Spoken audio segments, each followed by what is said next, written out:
Welcome back. This is the real queen of fertility. Now I'm finna with some articles. Okay, I didn't finish last week. Okay, so many people want me to do it. Okay, I ain't trying to be funny or nothing, but this is what they wanted. Okay, they wanted to know about metaphors. Okay, so this title tapping into the power of metaphors. Okay, metaphors, for example, is CandyMan. Okay, so CandyMan, it means he shrieks the most high. I call him Candyman. You don't gotta call him Candyman. But I call him Candyman. Okay? That's his nickname for me.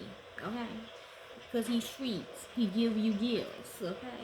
You can say however you wanna say. If you wanna say God, that means you loyal to God. Okay? You loyal to what he do. Period. So let's begin, okay? Like the Black Widow. Okay, they say the Black Widow kills her husbands. Okay, that's a metaphor, meaning she drop dead gorgeous. Any man or woman she meets, they gonna fall in love with her. They gonna die spiritually, metaphorically. Okay, period. Okay, so let's begin. Metaphorical languages, which includes metaphors, similes, analogies, and other comparisons. It is a powerful tool in social change communications. Metaphors that rely on everyday objects or experiences can help us introduce unfamiliar issues or explain complex ones.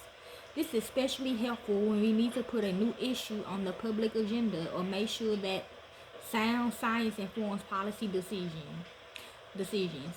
Metaphors can spark new associations and understandings, putting an issue in a new light and prompting people to rethink their opinions or assumptions.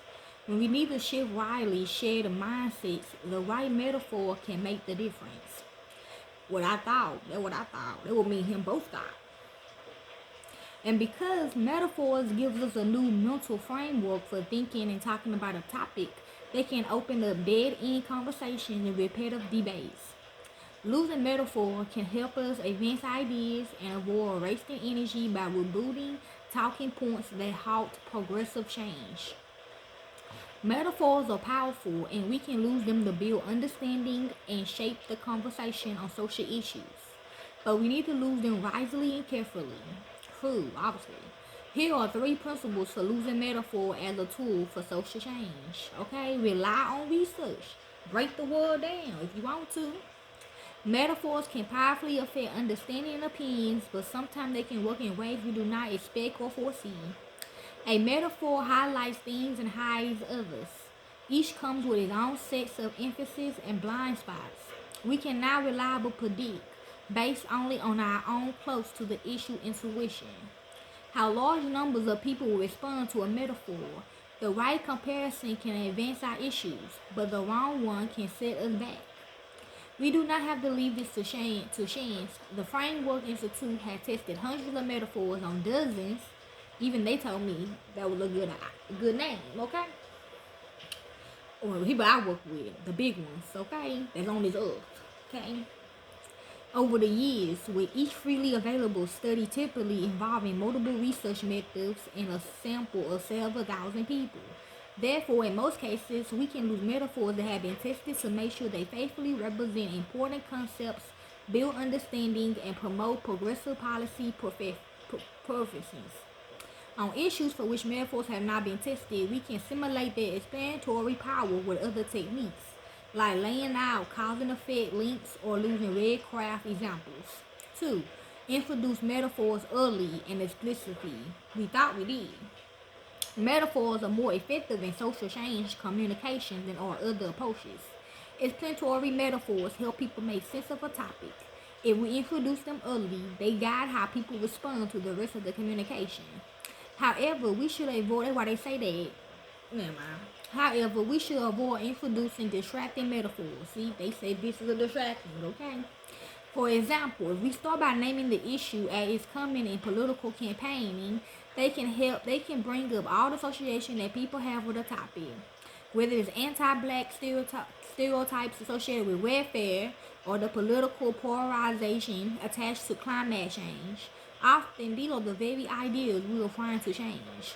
Reminding people of those beliefs makes changing mindsets and shifting thinking harder than they need to be. If we begin by reciting the research on the topic, another common practice, it can cause people to tune out. True.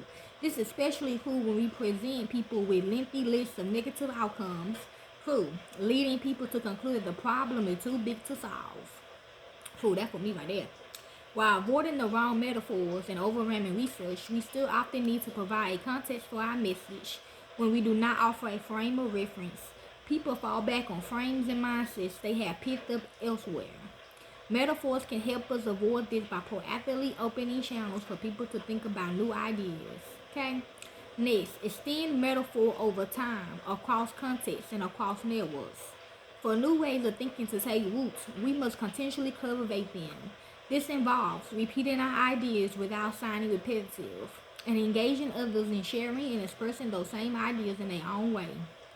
Metaphors lend themselves to both consistency and creativity, so many communications professionals can lose them without sounding scripted or inauthentic. The basic comparison can and should remain stable. This is how a field taps into the power of repetition. But the emphasis, the style, and even the medium or messenger can vary significantly.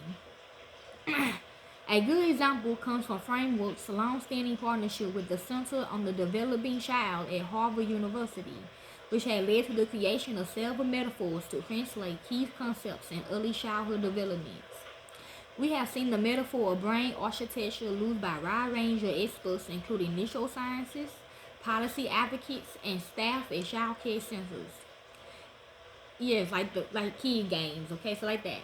It had been used as an organizing theme for university lectures, tabletop games, media interviews, public service announcements, and interactive museum exhibits. Sometimes communication professionals highlight the importance of having a solid foundation. Other times they use the sequencing of a construction project to help illustrate a developmental concept. Though this very set of expressions, the early childhood field had brought the same fundamental idea, early brain development matters, to life in first grades again and again across the decade. As a result, public thinking and public policy have shifted in major and measurable ways.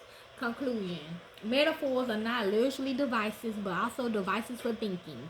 They can put a picture in the public's mind which none existed before, and they can reshape and update our shared mental images of social issues.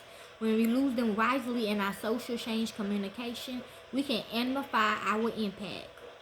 Explore the explanatory metaphor that with frameworks had developed through research on a diverse set of issues, including the following.